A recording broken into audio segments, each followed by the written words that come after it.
State art gallery మాదాపూర్లో ఇప్పుడు ఇక్కడ జరుగుతున్నటువంటి కళా శిబిరంలో 40 మంది కళాకారులు పార్టిసిపేట్ కావడం జరుగుతుంది. ఇది తెలంగాణ వ్యాప్తంగా ఉన్నటువంటి కళాకారులందరూ కూడా ఇక్కడ భాగస్వాములు అయ్యారు. సో ఇది 22వ వార్షిక దినోత్సవ సందర్భంగా స్టేట్ ఆర్ట్ గ్యాలరీ వాళ్ళు నిర్వహిస్తున్నటువంటి ఆర్ట్ క్యాంపు. ఇక్కడ నేను ఆర్ట్ క్యూరేటర్గా నా పాత్ర పోషిస్తున్నాను.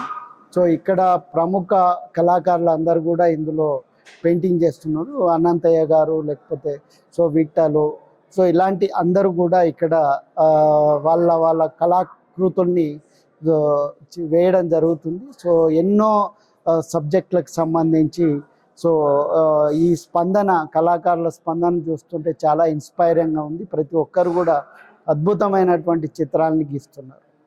ఈ కళా శిబిరం 24 జనవరి నాడు ప్రారంభమై సో 26 జనవరి 2026 నాడు ముగింపు జరుగుతుంది. అండ్ 27వ తారీఖున దీని ఆర్ట్ ఎగ్జిబిషన్ ప్రదర్శన అనేది నిర్వహించడం జరుగుతుంది. అది సాయంత్రం 5 గంటలకి ప్రారంభించడం జరుగుతుంది.